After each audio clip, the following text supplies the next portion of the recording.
Атымды айта алмай қалдым астағфиралла. Облыстағы діни ахуалға байланысты проблемалары бар. Біреуге жаңғайға, біреу малға, біреу қиналып жатқан кезде ойбай былай ету дұрыс емес. Сіздер соны имамдардың бәрін солай қадағалайсыздар ма келгеннен кейін? Оның бәрі бізде арнайы аттестациядан өту жүйесі бар. Жаңа үрдіс керек деп ойлайсыз? Ең бірінші имам адам, дін адам. Алла разылығы үшін орындау керек. Мектептегі балалардың ораза ұстау мәселесі міндетті түрде көтеріледі. Енді ораза басталған кезде болатын проблема ғой. Адамдардың жаман әрекеті осы уақытқа дейін арақ ішу, ұрлық, ажырасу деген секілді бір әлеуметтік жағдайлар азаю байқала ма сол мешіттерде салынған жерлерде? Біздің бас мүфти Наурызбай Хазірет бір үндеу тастап жатыр. Енді өзіміз жергілікті медресеге келейік. Көбі ойлайды, жаңа имамдыққа келіп орналасу, имамдық өту жеңіл деп. Имам боламын, кірем шығып кетемін деп.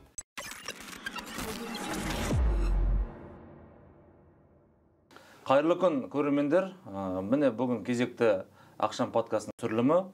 Біздің қонақта Қазақстан мұсылмандар діни басқармасының Батыс Қазақстан облысы бойынша өкілі Самат Қанатқалиұлы Алибаев. Енді жұмыс көп білеміз, ораза жақындап жатыр. Енді бірақ дегенмен де көңіл бөліп, осы уақытыңызды бөліп, осы біздің түсірілімімізге келісіп келіп жатқаныңыз көп, бірақ алғысымыз шексіз.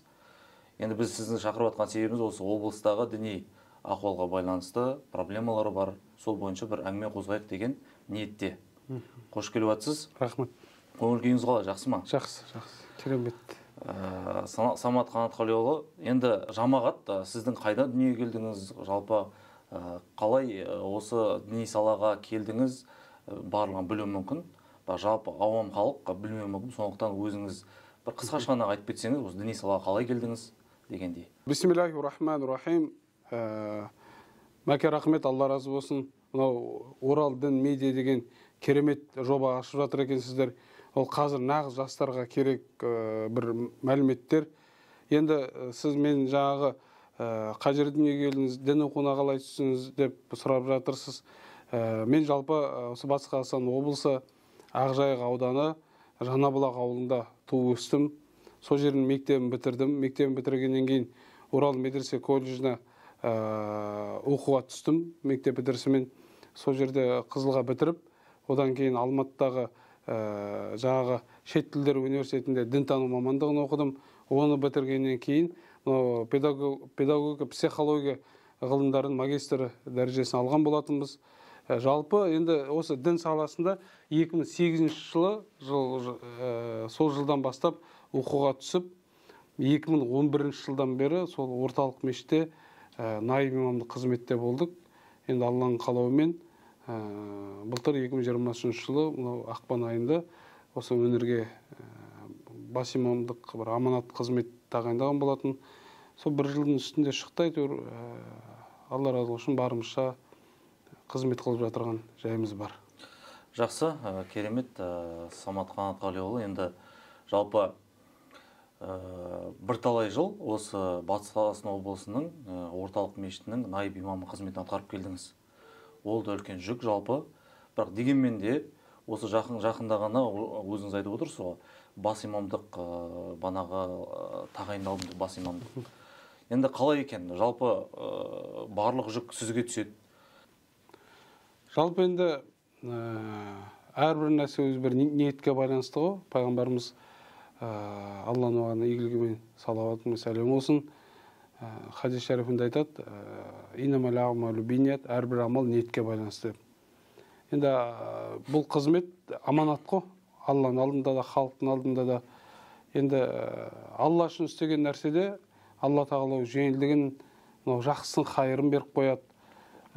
Ең бірінші әуелі дінге, елге қызмет деген нәрсе адам жүрегінде болса, қандай да бір қиындық болсын, жеңілдік болсын, барлық нәрсе өткеруге болады.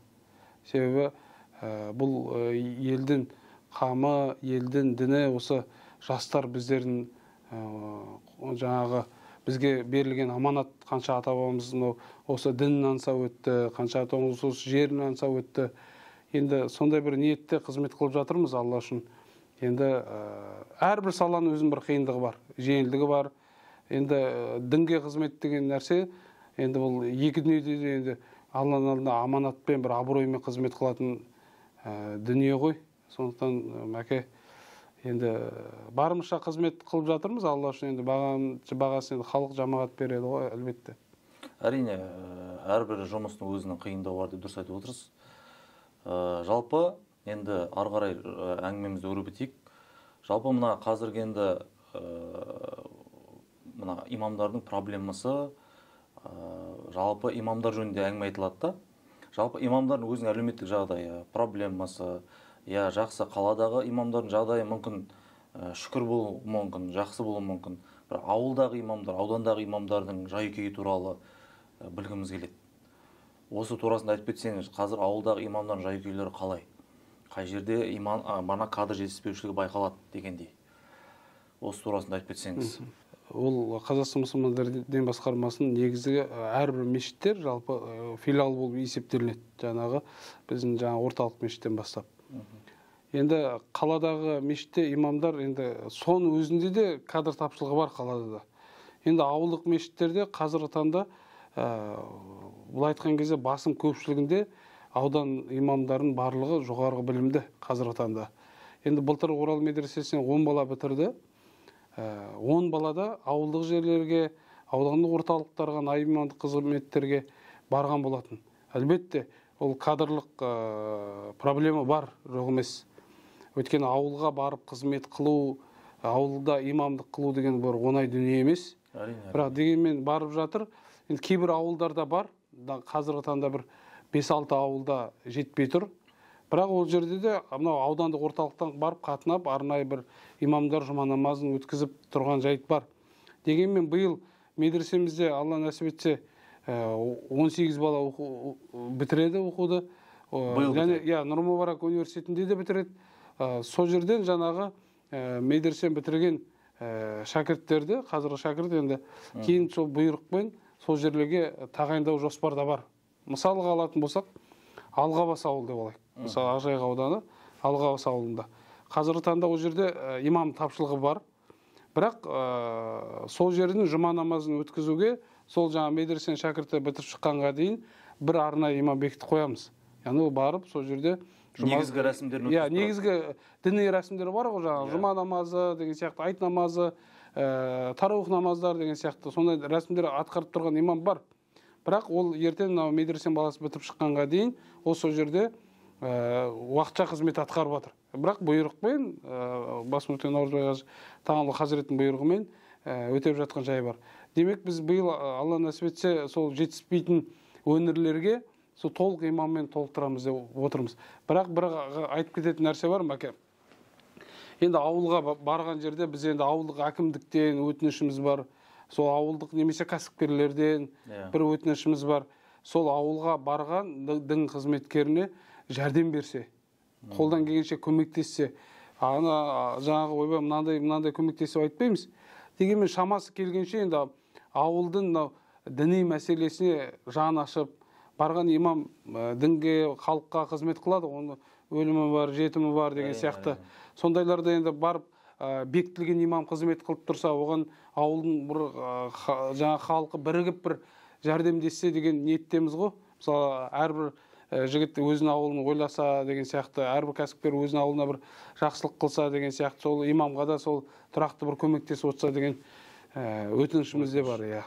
Әрине, ол бір ғана былай қарасаңыз, имамдардың бір мемлекеттен бөлінетін жалақысы да жоқ. Әлбетте. Өте дұрыс айтып отырсыз. Енді осыны естіп отырған ауылдық әкімдіктер, аудан әкімдіктері мүмкін кәсіпкерлер өздерінің қол ұштарыңызды берсеңіздер деп мына өкілдің айтып отқан сөзін жерге қалдырмас деген бізде ниет, ой бар. Жалпы енді қазір Қазақстанның 70% мұсылман банағы ислам дінін ұстанады деген статистикалар бар. Соған байланысты да жалпы қазір мешіт салу қарқынды белең алып келе жатыр. Яғни бұрын мешіттер аз болса, қазір мешіттер көбею үстінде. Осы мешітке байланысты жалпы қазір нақты қанша мешіт қызмет атқаруда және қанша мешіт салынып жатыр? Документтер, яғни құжаттарын жасау рәсімінде мүмкін соның бәрін талқылап айтып кетсеңіз. Енді жалпы қазір Батыс Қазақстан облысы бойынша мешіт салу қарқыны Аллаға шүкір жақсы. Енді шамамен 14 мешіттей құрылысы жүріп жатыр. Тағы да бір 2-3 мешіттің жаңағы ауылда жаңағы жиналыс жасап документтері процесс үстінде, жаңағы жүргізу үстінде. Биыл біз жоспарлап отырмыз шамамен 6-7 мешіт ашуға.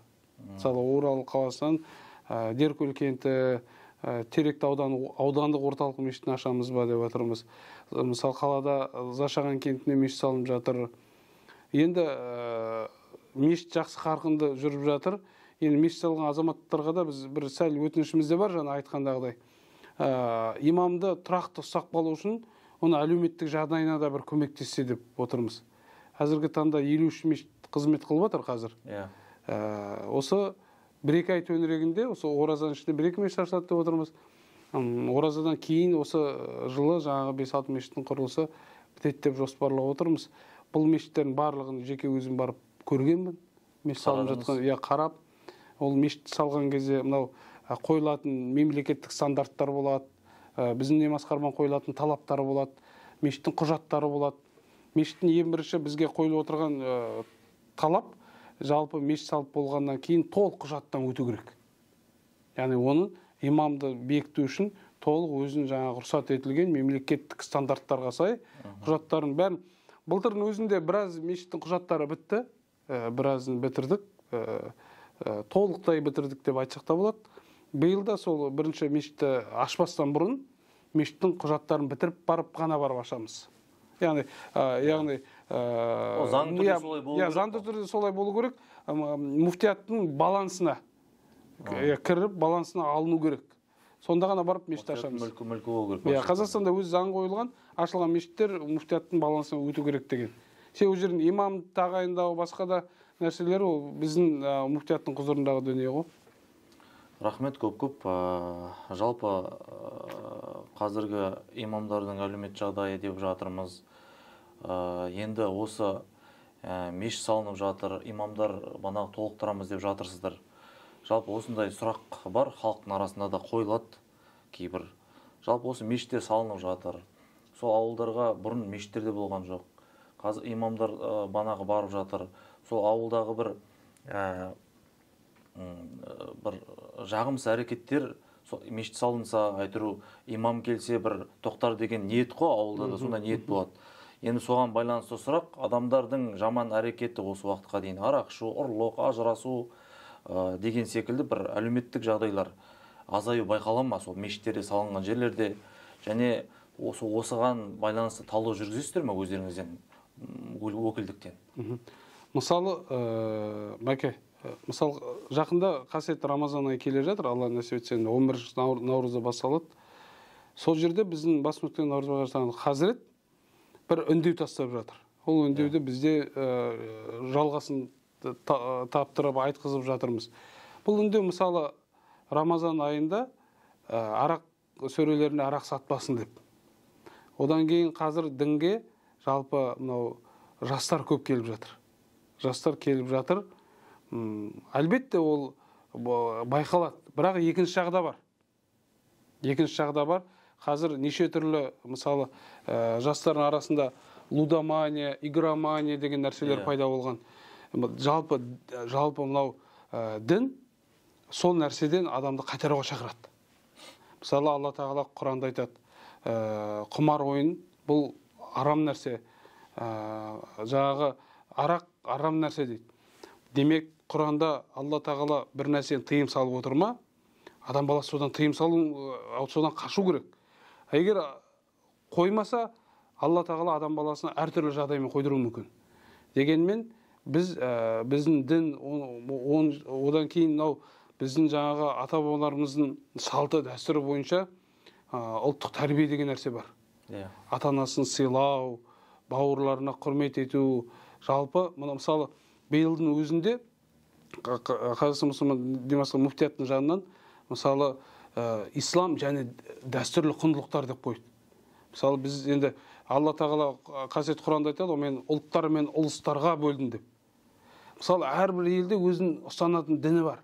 Мысалы, бізде Қазақстан зайырлы мемлекет дегенмен өзіңіз айтпақшы басым көпшілігі мұсылмандар ғой. Демек, бізде мұсылмандық мектеп көп деген сөз. Енді дін бір бөлек, оған қоса әр елдің өзінің салты бар, дәстүрі бар. Былай қарап отырсаңыз, не үшін қазақтың мысалы өзінің бір салты бар. Бұл салт мынау Сауд Арабиясында, Түркияда, басқа жақта болмауы мүмкін. Ол салт бізге тән нәрсе болуы мүмкін. Мысалы қазақтың өзінің мысалы келіні ата несін сыйлауы, мысалы көп қой қазақтың салттары. Мысалы ұлттық ойындар бар деген сияқты. Барлық кейбір біздің салт дәстүрлерді қарап отырсақ, бұл кезінде біздің ата-бабаларымыз шариғаттың төңірегінен алған. Сол сияқты ұлттық тәрбие, жастарға үлкенді құрмет, кішіге ізет жасау, осы негізі дін солардың барлығын түзеп тәрбиелейтін бір жаңағы дін ғой негізі. Сондықтан дін қаншалықты ауылға мешіт салынып, мешіт ашылса, ол жерге бір діни сауаты бар имам, жақсы бір имам бар отырса, әлбетте ол бүгін жастар тыңдамас, ертең тыңдамас, бірақ түбіне келген кезде сол адамның айтқан тыңдап, соған діннен насихат қылатын, уағызына иланатын бәрі жастар шығады. Сондықтан енді ауылға мешіт ашылғанда жақсы. Міндетті түрде пайдасы болады деп тұрсыз. Әлбетте ол бүгін бір-екі күнде пайда болып кетпегенмен, ол жаңағы діни идеология ғой, діни түсіндірме жұмыстар арқылы бұл әлбетте өз жемісін көреді. Мысалы қазір илайымда солай болсын, солай болады деп сенеміз. Жалпы дін шынында қай дін болса да, ол жамандықтан тыйып жақсылыққа шақырады ғой. Әлбетте. Енді мына сұрақтарға келетін болсақ, жалпы енді мешіттерде уағыз айтылып жатыр. Алдында уағызшылар форумы өтті Астанада. Міне осы өздеріңіздің ХМДБ-ның, яғни Қазақстан мұсылмандар діни басқармасының осы уағыздың бір жүйелеуі, дұрыс айтылуына мән береді деген сөз ғой. Сондықтан жалпы қазіргі уақытта адамдардың естіп жатамыз. Неге осы мешітте отырып тек қана арабты айта береді? Басқа бір ата-бабамыз бір басқа дін ұстағандай, ислам дін ұстанған жоқ па? Неге біз ата-бабамыздың өмір баяндарын, өткен жолдарын неге айтпасқа? Ол да бір дінмен ұштасып жатырды ғой деген бір әңгімелер естіп жатамыз. Соған байланысты сұрақ, жалпы қазақи құндылықтар бойынша имамдар жетілу шаралары өте ма? Жалпы мынандай қағида бар да, қазір кейбір адамдар шыққан. Ой, сендер араб қылсыңдар, сендер бір нәрсесін, сендер бір нәрсесін деп. Негізі дін жалпы адамзатқа түскенді. Но Пайғамбар саллаллаху хадисінде айтады ғой, араб арабтан емес, қара нәсіл қара нәсілден емес, ешкімнен артық емес, тек қана жүректің тақуалығында дейді.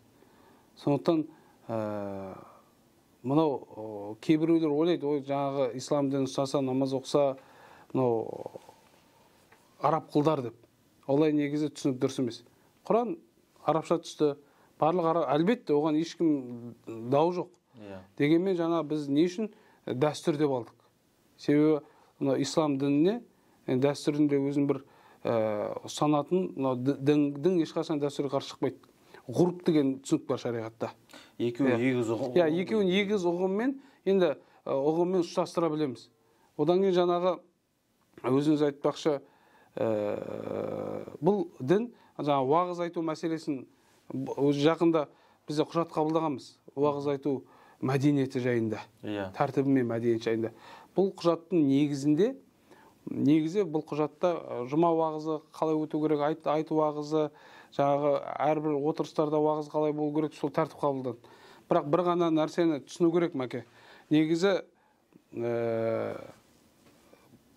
мысалы химия болсын, физикадан болсын, адам оқиды ғой. Оққаннан кейін ол жайында ол айталады. Жаңағы химия жайында, физика жайында айталады. Ал жалпы діннің атынан әлбетте ол отбасына, үйлеріне жаңағы уағыз айталады. Ол дін жақсылыққа шақырып, әл-мағруф дейді, жақсылыққа шақырып. А бірақ дінні қоғамға діннің атынан уағыз айту, бұл тек қана сол дін мамандары айтса екен деген мақсатта бұл құжат қабылданып отыр. Себебі қазіргі таңда кейбір діни мәселелерде дін оқымаған, дінге қатысы жоқ адамдар уағыз айтып, жаңағы әлеуметтік желілерде неше түрлі пәтуалар айтып жатыр. Байқалады сол әлеуметтік желіде. Мысалы бір пәтуаны айту үшін, мысалы бір пәтуаны шығару үшін бізде Қазақстан мұсылмандар діни басқармасының жанынан арнайы ғұламалар кеңесі бар. Мысалы болады болмайды деп айту бәріне оңай, дегенмен не үшін болмайды? Не үшін болады? Дәлелмен. Иә, дәлелмен. Қай ғалым бұл жайында не деген? Біздің ұстанымымызда қалай? Бұл қазақтың даласында қалай болған деген сияқты нәрселер, ол үлкен бір ғылым ғой негізі. Ғылымның атынан сөйлеу үшін сол ғылымды меңгерген адам негізі сөйленген дұрыс болады. Яғни мен айтайын дегенім, кез келген адам әлеуметтік желіде шығып алып уағыз айта беруге болмайды. Әрбір салада өзін маман айту керек деп ойлаймын. Мен өз басым ұстанымым сол. Ол мына Қазақстан Республикасының заңында да бекітілген ғой, осы тек қана діни бірлестіктегі тіркелген, яғни өзінің кәдімгі құжаты бар адамдар ғана діни тұрғыда уағыздар айта алады деген. Енді жалпы қазіргі уақытта, мына дамыған уақытта, қазір өркениет дамыған елге өзімізше біздер соған тырысып жатырмыз. Соған байланысты жалпы әркім құқықтық сауатты болу керек. Құқықтық сауатты болу керек. Соның ішінде мына дін саласында имамдар, сонымен қатар жамағат. Неге десеңіз, қазір дінге шабуыл көп, неше түрлі дінді қаралап отқан әңгімелер де көп. Осыған байланысты қойғым келіп отқан сұрағым, жамағаттың немесе сол имамдардың құқықтық сауаттығын арттыру мақсатында қандай шаралар өткізіліп жатыр? Немесе жоспарда, банағы өкілдікті айтам. КМДБ немесе өздеріңізде мына облыс деңгейінде?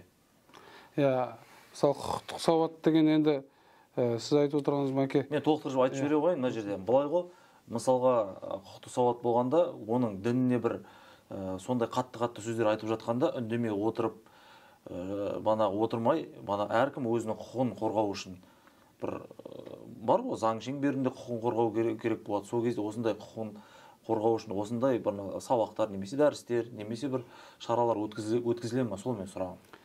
Мысалы, енді мәке, мысалы кейбір адам негізі мынау адамның діни ұстанымына ешкім заңдылық түрде де діни ұстанымына ешкім қосуға болмайды. Ол мұсылмандық болсын, басқа дін болсын, ешкім оған сөз тигізуге болмайды. Заң жүзінде ол адаммен өзіңіз айтпақша құқығын қорғап, белгілі бір жерлерге жолықса да болады. Дегенмен біз мысалы ислам дін насихаттаушымыз, ислам дін жаңағы мешіттерде қызмет қылғаннан кейін, әлбетте мешіттерге сөз тигізсе, жалпы ислам дініне сөз тигізсе, біз кез келген уақытта ол адаммен кездесуге де, ол адаммен кездесіп сөйлесуге де дайынбыз. Енді заңдылық тұрғымен жаңағы сөйлесетін болсақ, бізде мүфтияттың жанында арнайы заңгер адамымыз бар. Осы жалпы Қазақстан мұсылмандар діни басқармасының ұстанымын, және оның ішінде ислам жолын, одан кейін ханафиттік бағытымен кез келген уақытта біреу жаңағы сөз тигізіп, негізсіз сөз тигізіп сөйтіп жатса, дінге жала жауып жатса, кез келген уақытта заңдылық тұрғыда бізді жазып айтып жатады. Дегенмен бір адам бір нәрсені негізсіз айтса да, бірақ оған ашумен жауап беруге болмайды. Дінде бізде негізі сабырлық деген нәрсе бар, байсалдылық деген нәрсе бар. Ол адам бүгін айтып отыруы мүмкін, ертең ол адам біз кез келген уақытта айтты екен деп бірден құқығымызды қорғап соттасып кетпейміз әлбетте. Ол кісі мысалы дін туралы бір нәрсе айтуы мүмкін. Біз кез келген уақытта ол кісімен жұмсақтық танытып, кез келген уақытта ол кісіге біз шығамыз. Сіз не үшін мына жерде дінге, жалпы дінді ұстанушыларға құқықтарына әсер етіп жатсыз? Сіз не үшін бұлай айтып жатсыз? Негізі біздің діни ұстанымда бұлай деп біз кез келген уақытта кездесуге дайынбыз.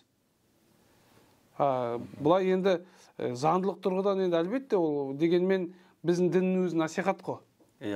Бүгін айтады, ертең басқаша айтып отыруы мүмкін. Адам баласы өзі хал дейді ғой, адам бүгін күліп отырып, ертең жылап отыруы мүмкін деген сияқты.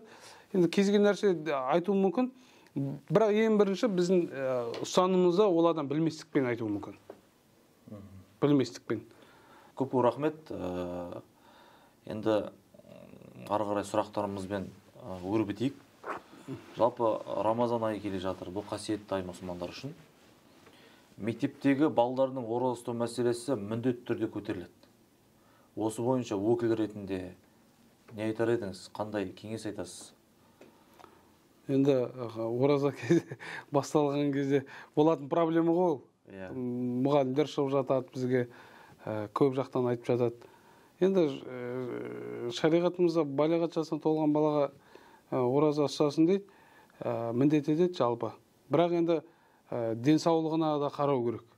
Баланың денсаулығына да. Бұл денсаулық көтермейтін болса, сырқаты болса, ол әлбетте баланы болсын, үлкен кісінің болсын, денсаулыққа қарай босатады. Дегенмен бала енді өзіне сенімді бол. Өзіне сенімді ол балиғат жасына толғаннан кейін ұстаса, оның сабағына кедергі болмау керек. Әлбетте ол енді ата-анасымен келісіліп жасалатын дүние ғой бұл. Шариғатымызда нақты көрсетілген шариғатымызда. Енді баланы ұстамау өз еркі, дегенмен шариғатымызда балиғат жасын өзі бір көрсетіп айтып өткен дүние ғой. Сондықтан бала ұстай алатын болса, енді өзінің шариғатта көрсетілген жасы бар. Мысалы 5 жас, 6 жас балаға енді әлбетте ол ұстап қажет емес. Қай сыныптан басталады жалпы балиғат жасы? Қазіргі уақытта балиғат жасында, балиғат жасы деген бізде қыз балада енді 9 жас, 12 жас аралығы деп шариғатта негіз айтылады. Және ер бала 12-15 жаста бар айтылады. Бізде демек қарап отырсаңыз, қыз бала ерте жетіледі ғой өзі. Жетілімінде сол. Табиғатымен. Сол жасқа қарап айтылады. Дегенмен кейбір ғалымдар айтады, кейбір елдерде өзінің балдарын, бір елде бала ерте жетілуі мүмкін. Қыз бала болсын, ұл бала болсын. Кейбір елде жаңағы жай жетілуі мүмкін. Кеш жетілуі мүмкін. Біздің негізі Қазағы неде? Орталық Азияда балдар негізі кейбір ортаңғы дейді ғой. Ортаңғы немен дамиды екен. 13, 14, 15 деген сияқты солай дамиды екен жалпы. Енді жалпы сіздің айтқыңыз келгені бір жағынан шариғат біреудің мнениесіне, біреудің айтқанына, біреудің бұрмалағанына өзгермейді. Алланың заңы. Ол солай түсті, яғни сол ешқандай бұрмалануға жатпайды дегеніңіз бе? Енді қазір мысалы мектеп жасында балдар ұстаса, әлбетте енді жақсы да, 9, 10, 11 кластың балдар ұстайды көп жерде. Бірақ ораза ұстайын деп сабаққа бармай, ұйықтап таңертең кешке дейін, ол дұрыс емес. Білім алу да парыз. Осыны ескертіп айтып кетсеңіз, неге десеңіз, сондай көп ертең сондай әңгімелер шығады. Осыған дейін әңгіме шығып келді. Ораза ұстап жатыр, мен ағай, апай тамақ ішкен жоқпын деп столдың үстінде ұйықтау фактілері. Ол дұрыс емес. Ол дұрыс емес. Ұстау керек, ұстасын. Оған ата-анасы қарсы болма, ата-анасымен келісіп, әйтеуір бір Алла үшін ұстап, әйтеуір бір. Бірақ бұл айтқан кезде бала идеальный болу керек қой, сабағына да дұрыс болу керек. Егер бала енді ораза ұстап, таңнан кешкенде ұйықтап, сабағына бармай, ораза уақытты ол дұрыс емес. Білімді алу да парыз. Ораза ұстасын, барлығына үлгеру керек баланы. Сондықтан ораза ұстарда баламен кеңесіп, ата-анасы ақылдасып сөйлесу керек. Балам, сен мені ораза ұстайын деп жатсың. Ол өте дұрыс деп айту керек. Одан кейін сен ораза ұстағаннан кейін сабағына әсер етпейтін болсын балам. Сабағынан қалмайсың. Сабақта ұйықтап отырма деп балаға да сондай тәрбие беру керек. Әлбетте ол шариғатта енді қойылған талап бар, бірақ енді ол адам көңіл күйіне қарай шариғат талабы ешқашан өзгермейді ғой. Сондай нәрсе енді жалпы сабақты да мықты болу керек қой. Енді мына жерде мынандай сұрақ келіп отыр. Енді ол діндар адамдар үшін жаңалық емес болар, бірақ жалпы дінді жаңа үйреніп жүрген немесе осы дін деген не деп жүрген адамдарға білім де парыз деп жатсыз. Ораза да парыз деп жатсыз. Сонда қазір екі парыздың, яғни екі міндеттің мынауысы үлкенірек, мынауысы кішірек дегені бар ма шариғатта? Енді шариғатта парыз етілген нәрселер үкімі бір негізі. Мысалы, білім деп қарасаңыз, ең бірінші пайғамбарымыз саллаллаху алейхи вассаламға түскен аятымыз иқра деп түсті. Оқы деді. Қалай оқимын деді? Алланың атымен оқы деді. Демек бұл жерде оқу, жазу, бұл шариғатымызда білім алу, пайғамбар хадисінде айтады ғой, әйелге де ерге де білім алу парыз дейді. Бұл да парыз, бұл да амал. мұсылман адам тек қана дін ғалымы болып дін жағынан оқуды міндетті емес. Ол оқыған әлбетте жақсы, бірақ басқа да ғылыммен, басқа да жаңағы өзінің біліммен айналысу керек. Себебі бізге дейінгі де мұсылман ғалымдар көп қой, басқа жаңағы мысалы қалай айтуға болады, медицина ғалымы бар мысалы. Сол сияқты мұсылман адамға ешқашан білімге, ғылымға, дамуға дін шектемейді. Тыймайды.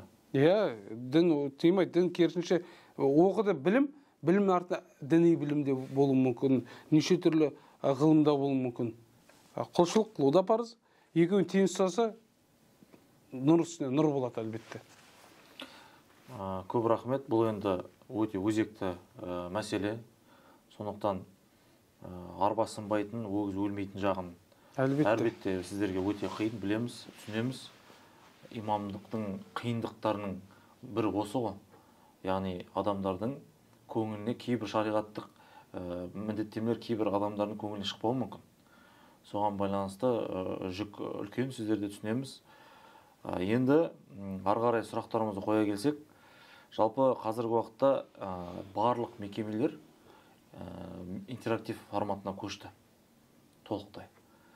Енді жақында көріп барлығы қуанып жатыр. Мына облыс мешітінде LED экран қондырылып, керекті ақпараттар шығып, адамдар соны оқып, көріп, өте керемет бір банағы мақтаулар естіп жатырмыз. Енді жас келсе іске дейді. Осында керемет қызметтеріңіз көріп жатырмыз. Енді осыны ары қарай қандай жоспарларыңыз бар? Мешіттің ішінде немесе басқа мешіттерде осындай интерактив форматтары жасалына ма? Жоспарда бар ма? Жалпы біз Қазақстан мұсылмандары діни басқармасының жанынан цифрландыру деген бөлім бар. Арнайы. Арнайы. Мысалы имамдардың кадрлық жүйесі бар. Яғни компьютерға барлығы салынған деген сияқты. Мысалы біздің облыстық орталық мешіт алатын болсақ, басқа мешіттер алатын болсақ, жаңа өзіңіз айтпақшы, LED экранды енді бұл өте бір керемет дүние екен. Неге десеңіз, бұл жерде тікелей көрсетеді. Биыл мысалы біз Рамазан айында арнайы мешітте арнайы дұғаларды, намаз уақыттарын, одан бөлек біз осы ертеңнен бастап қосамыз, тікелей эфир қосағымыз келіп отыр. Яғни мынандай, мәке, тарауих намазын оқып жатқан кезде, арнайы біз қари алдырып жатырмыз. Біздің қариымыз мынау республикалық дүниежүзілік Құран жарыстарының жеңімпазы Иманәлі Мырзагелдиев деген өзіміздің қазақ бауыр. Соны осы бұйырса келеді, сол бауырымыз тарауих намазын өткізеді. Сол тұрған жамағат бар, барлығы бар. Жаңа жерін тікелей эфир іштен түсіріп тұрады, тікелей эфир. Сол жаңағы сырттан көрініп тұрады. Яғни, мысалы мешітке келмейтін, атмосфера көрінеді. Мысалы мешітке келмейтін халықта бар ғой, жаңа мешітке келмейтін. Ана жаңа іште не өтіп жатқанын, жалпы бір жағынан насихат қой ол да. Ашықтық. Ашықтық, насихат іште болып жатқан. Одан бөлек ертең Рамазан біткеннен кейін, Рамазан уақытында да тікелей эфирдің дәрістері көрсетіледі. Колонкалардан дауыс шығып тұрады, ішіне дәріс көрсетіледі. Қандай сабақ өткізіліп отырған. Бұл екіншіден жаңағы ертең намаз уақыттарын көрсетеді, дұғаларды көрсетеді. Одан кейін ұлттық құндылықтарды насихаттау мақсатында ондай жаңағы дәстүрлі нәрселерімізді де көрсетіп отырамыз деп ниет етіп отырмыз. Жалпы енді бұл әлі басы ғой деп отырмын мен. Әлде де барлық мешіттерге де қойылады деп жоспарлап отырмыз. Енді істелетін дүние көп негізі. Мешіттің ішіне де, қазір мешіттің ішінде теледидарлар бар, сол жерлерден де көрсетіп деп отырмыз. Яғни жоғары залды, төмен зал көреді, төмен залды, жоғары зал көреді деген сияқты.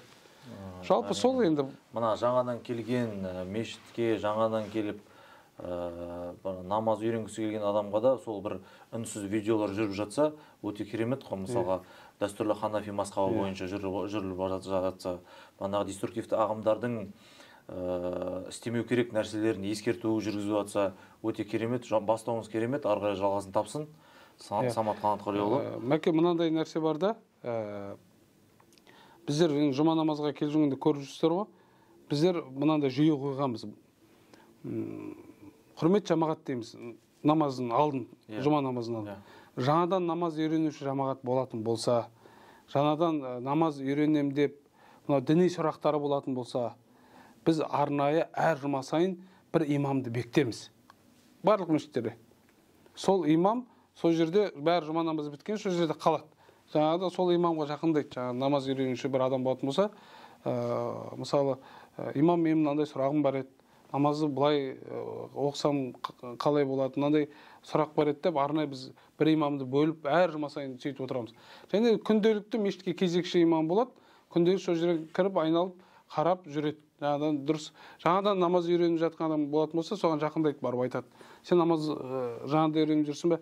Жүрмей саған. Рәсімдерін Яғни келіп көрінгеннен діни сұрақ сұрап, ана жерде бір уағыз айтып кету ондай жоқ бізде қазір. Жүйе. Сонда мешітке де бір уағыз айтып жатса, мешітке шақырамыз. Сіз не үшін?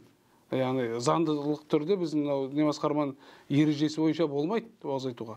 Мешітте арнайы бекітілген ұстаз, имам, немесе рант мүшелері, немесе жаңағы бекітілген ұстаздар, яғни уағыз айтады. Бекітілмеген адам уағызда сабақта бере алмайды бізде мешіттерде. Жүйе бар сондай. Ол мына деструктивті ағымдардың белең алып кетпеуін алдын алу бір жағынан тәртіп қой. Тәртіп бар жерде барлығы өзінің ретімен болады. Тәртіп пен тазалық барлық жерде болу керек қой. Әрине. Ол адам мешітте болса да, ол үйде болса да, адам өз-өзінде тәртіп пен тазалықпен жүрсе, өзі ұйықтайтын уақытта ұйықтап, жалпы дінде де соған шақырады ғой адамды. Тазалыққа шақырады, дұрыс айтасыз. Жалпы енді ары қарай сұрақтарымызға көшейік. Шаршаған жоқсыз ба? Жоқ. Керемет отырмыз, маша. Ары қарай онда көшсек, жалпы енді қазір біздің азаматшыларымыз шетелден діни білімді алып келіп жатқаны бар, алып оқып жатқандары бар. Жалпы мемлекет рұқсат етеді, ешқандай проблема жоқ. Егерде дәстүрлі ханафи бағыты бойынша білім алатын болса. Енді мынандай сұрақ, жалпы шетелдік оқудың артықшылығы мен кемшілігі. Және Оралдан оқып жатырғандардың саны көп пе? Өзіңіз қай шетелдік оқу орнына басымдық бересіз? Шетелде білім алған жақсы, дегенмен қазіргі таңда діни оқу орындары, Қазақстанда да арнайы біздің университетіміз бар. Мысалы, Нұр Мүбарак деген университет. Орта Азиядағы мықты университеттердің бірі. Өзінің жүйесі бар, мемлекеттік гранты бар, мемлекеттік лицензиясы бар, арнайы мұғалімдері бар. Үлкен Алматыда мысалы Нұр Мүбарак университеті бар. Енді бұлай қарасаңыз, негізі шетелге шықпай-ақ оқып білімді ғалым болып жатқан адамдар бар. Дегенмен шетелге шықса, біз діни басқарма атынан, Қазақстан мұсылмандар муфтияттың атынан барып, мысалы, Аль-Асқар университетіне оқыған дұрыс. Бірақ сол діни басқарма арқылы оқса деген ниетіміз ғой. Соның бағыттаған банаға қалай еді? Соны арнайы келісім шарты бар. Мысалы, Аль-Асқар университеті бар, Түркияда Хасеки университеттері бар. Сол университеттермен біздің муфтиятпен сол елдің арасында, екі елдің арасында келісім шарты бар. Яғни бізден шәкірттер жібереді, ана жақтан қабылдайды. Бірақ бір ғана нәрсені ұмытпау керек. Діни білім алады адам, дұрыс оқыған, дамыған жақсы. Діни білім алу парыз ғой. Дегенмен, мынау мысалы көп жастарымыз да кетіп жатады, мысалы басқа елге оқиды, басқа жаққа оқиды. Бірақ сол елдің салтын, дәстүрін бойына сіңдіріп алып жатқан адамдар бар. Ол енді былай айтқан кезде мәке енді, ол деген бір сәл дұрыс емес нәрсе. Мысалы, сол елде білімін алыңыз. Сол елде бір нәрсе жақсы жағы болса, жақсы жағын алыңыз. Бірақ оның салтын, дәстүрін сіңдіріп, ол қазақтың салт дәстүрлеріне келіп, мысалы, қарама-қайшылыққа қарсы шығып, мысалы, ана елде былай істейді, біздің елде неге былай істемейді деген нәрсе дұрыс емес. Мысалы, Сауд Арабиясының өзінде алсаңыз, олардың да өзінің салты бар, дәстүрі бар. Сіздер соны имамдардың бәрін солай қадағалайсыздар ма келгеннен кейін? Әлбетте, оның бәрі бізде арнайы аттестациядан өту жүйесі бар. Негізі көбі ойлайды, имамдыққа келіп орналасу, имамдық өту жеңіл деп. Имам боламын, кірем шығып кетемін деп. Бізде негізі арнайы жүйе ол.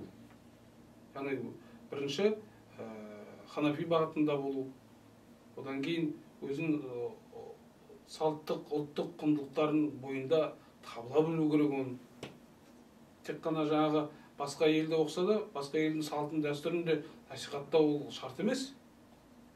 Дінін оқып, керек жағын алу керек қой болды.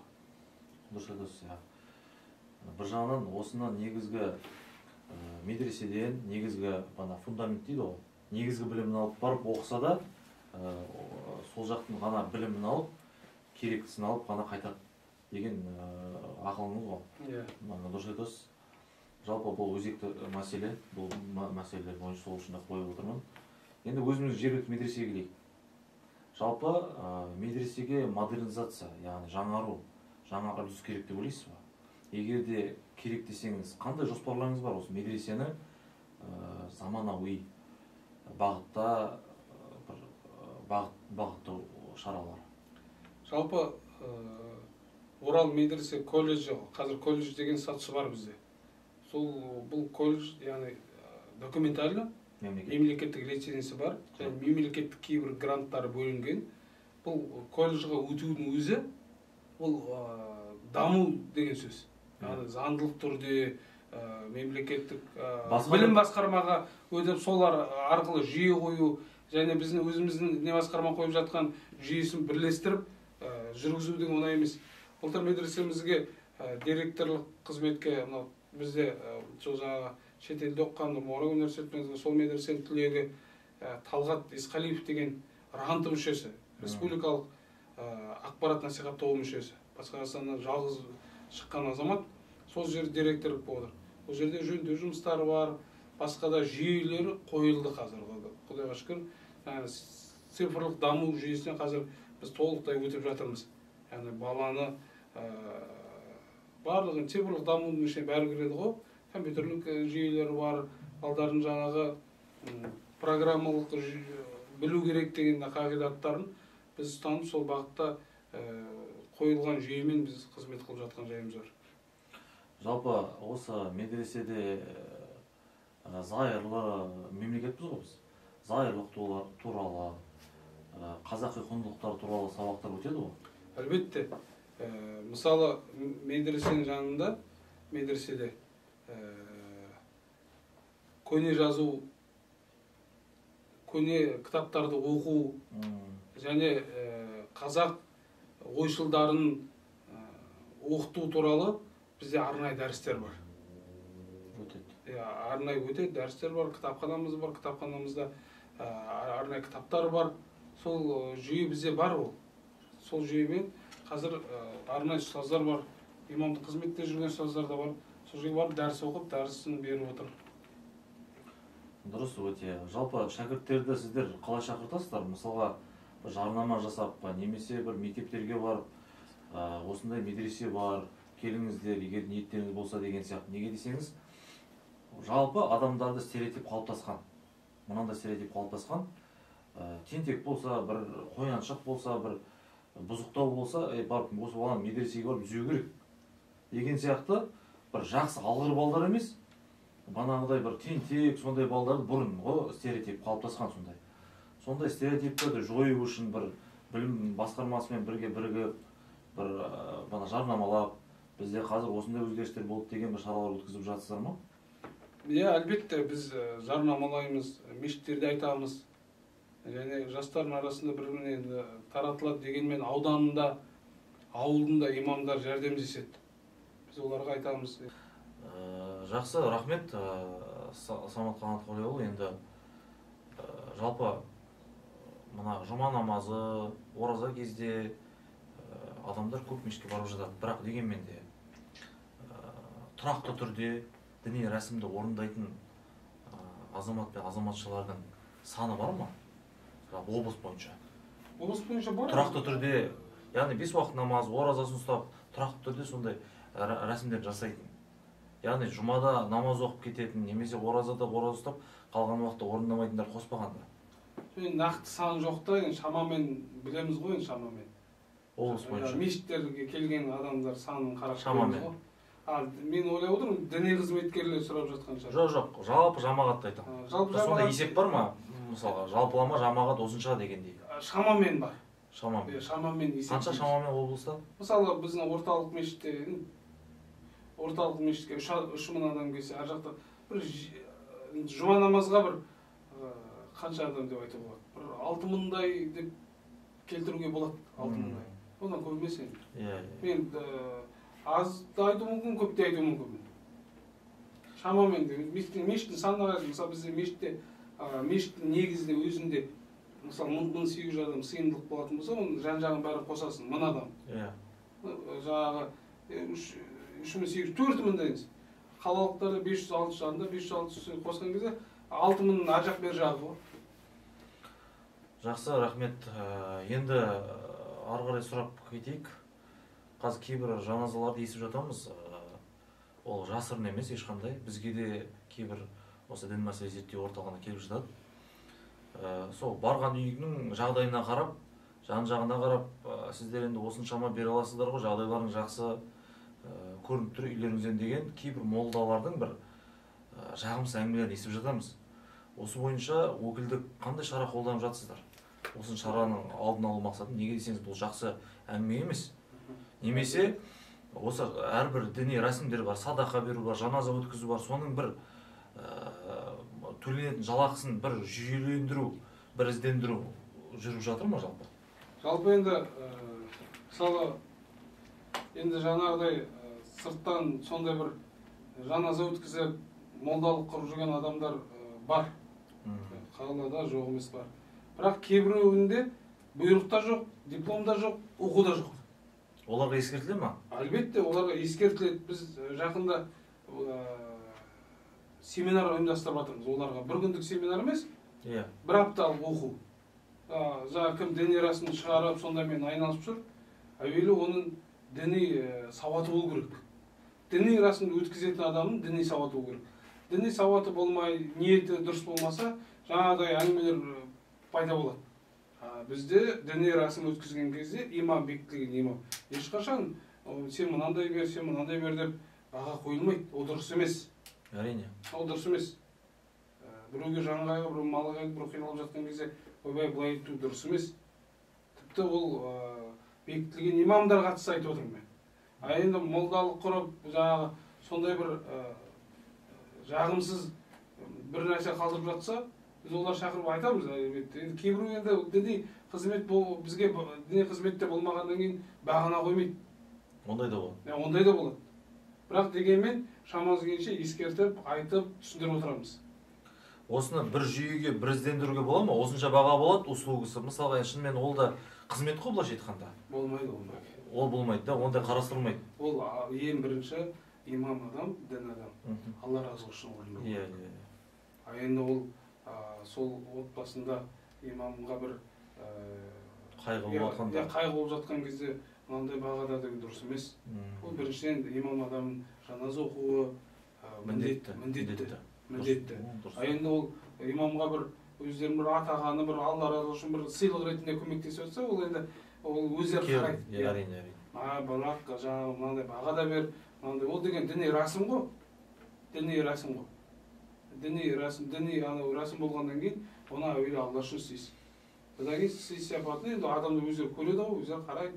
Бірақ еңбек үшін баға қойып, бағалау біздің басқасынан болса, біз оны қатаң қараймыз. Дұрыс.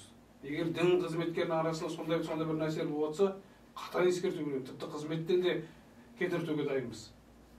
Ол болмайды. Ол жалпы діннің атынан барғаннан кейін діннің атына жамандық келтірмеу керек. Ол енді қазақ өзі біледі жалпы. Қалай имамы ризалау керек, қалай жаңағы ризашылығын білдіреді, сыйлық береді деген сияқты. Бұлай енді арнайы бір тұрақты баға қоюға болмайды. Ол тіпті жоқ ол біздің жүйемізде, діни ұстанымында жоқ ол. Біздер мына сізбен өткізер алдын, көрермендерден де қандай сұрақ қойғанды қалайсыз? Көкеңізде қандай сұрақтар бар дегенде, өкілдіктің сайты неліктен дұрыс жасамайды деген сұрақ келді. Осы сұраққа қатысты болғасын бірден қосып жіберейін. Жалпы медиа бағытында 2024 жылы, яғни биыл, қандай жоспарлар межеге қойылған? Бізде Орал islam.kz деген сайтымыз бар. Бір мезгілдер дұрыс жасамай тұрды. Енді сайт болғаннан кейін өзінің бір проблемалар шықты. Қазіргі таңда сайт жақсы жұмыс жасап тұр. Арнайы жаңалықтар шығып тұрады. арнайы ол жерде сұрақ жауаптар бар. Ол сайтта жаңағы бас имам, наиб имам, барлық имамдардың өмір баяны қойылған. Ол сайтта кейде қазір біз жақында орналастырдық, орысша, қазақша, орысша жаңағы материалдар шығып тұрады. Одан бөлек бізде Инстаграм жүйесі бар. Ол қазіргі таңда соңғы бір жылда жақсы тіркелушілер бар, күнделікті. Орал ресми да, шатаспасам. Орал ресми деген. Біз жаңа өткенде қарап отырмыз. Бір айда біз 40 шақты материал шығарған екенбіз. Бір айда. Керемет. 40 шақты материал. Бірақ одан да біз көбейткіміз келіп отыр. Ол енді былай айтқан кезде ол да үлкен қызмет талап етеді. Әрине. Жалпы медиа жайында біз Мұнара ТВ деген телеканал бар ғой, біздің мүфтияттың жанынан ашылған. Соның филиалын осы жақта біз негізі аштық. Бірақ осындай етіп жүйелеп жатырмыз қазір. Ол да енді қаражат талап етеді. Осындай бір жүйе қойып, осы биыл жоспарлы түрде бітіреміз деп отырмыз. Бастап кеттік оны. Ішіне арнайы тележүргізуші алып деген сияқты. Өзіңіз білесіз ғой? Әрине, өте оңай шаруа емес. Былай жай баспасөздің адамы, журналист адам, ол жазу мүмкін, жаңағы мақала шығару мүмкін. Бірақ телевизия саласы бөлек екен. Бұны арнайы маман алып, сол маман арқылы істемесе болмайды екен. Соны біз жүйелеп жатырмыз бұйырса, жоспарда. Үйлесіп кетсін, сәтті болып кетсін. Енді сіздерге мемлекеттен тікелей ақша бөлінбейді, өздеріңіз айтыр тауып істеу өте қиын. Оны медиа саласы бұл оңай, бір ауызға оңай болғанмен, жұмысы өте қиын. Сондықтан сәттілік тілейміз. Жақсы осындай Орал ресмиді көріп жатамыз. Ары қарай жақсы дамытуларыңызға тілекшіміз. Енді соңғы сұрақ сізге. Жалпы өкіл имам ретінде ең үлкен өзіңіздің мақсатыңыз? Енді негізгі мақсатыңыз? Негізгі мақсат көп қой. Жалпы енді ең бірінші мақсат енді қандай да бір амал сізге Алланың разылығын алу. Сол разылығын алып, Алла Тағала екі дүниеде абырой берсе деген мақсатымыз бар ғой.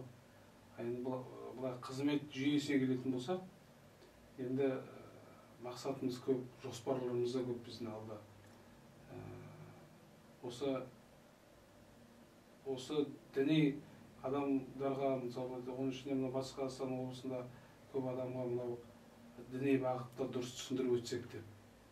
Діни бағытта бір дұрыс жалпы мешіт, оның ішінде өзіміздің енді асыл дініміз ислам дініне бір дұрыс көзқараспен қарап, адамдар осы дінге жақсы бет бұрыс жасап, одан кейін дұрыс түсінік ұялатқымыз келеді. Қалыптаса екен. Сол мақсатта қызмет қылып жатырмыз. Мақсатымыз сол негізі.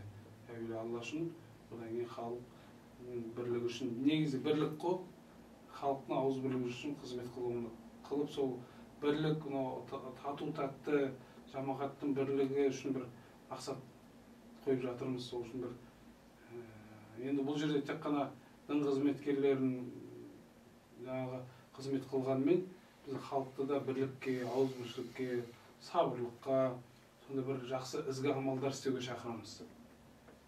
Қасиетті Рамазан айы келе жатыр. Міне келіп қалды қасиетті Рамазан айы. Сол Рамазан айында бұл Рамазан тек қана ораза ішіп жеуден тыйылу емес қой. Адам рухани тәрбиелену керек. Ол Рамазан сабырлықтың айы, мейірімділіктің айы, бұл жанашырлықтың айы, бұл тәубе айы. Адамдар жақсылыққа ұмтылып, Рамазан айын келесі Рамазанға дейін бір сағынышпен күтетіндей етіп өткізу керек. Ол біреуге ренжіп барып кешірім сұрасын, осы Рамазан айының құрметіне мені бір Алла үшін кешіріп қой. Бір болмаса бір бұл айда басқа айдан гөрі кімде-кім жақсылық істесе екі еселеніп жазады. Сосын Рамазан айында бірімізде бір сапта тұрып намаз оқимыз ғой, былай қарасаңыз. Қанша адам, бәріміздің ниетіміз Алла үшін. Осы бір Рамазан айында сауап алып қалайық, Рамазан айында бір жақсылық істеп қалайық деп, Рамазан айында бір енді оразамыз бір рухани кемелділікке жету үшін, Алланың разылығына бөлену үшін, өзіміздің ішіп жеуден тыйылудан басқа іс-әрекетіміз, бір ауыз айтқан кезде іс-әрекетіміз дұрыс болу керек. Құдайдан қорқу керек деген сияқты. Көп рахмет. Уақытыңызды бөліп, осы жерге келіп, осы жамағаттың ислам дінін ұстанып жүрген мұсылмандардың атынан, дін қызметкерінің атынан келіп, осы жерге келіп, сұхбат беріп отырғаныңызға көп рахмет айтамыз.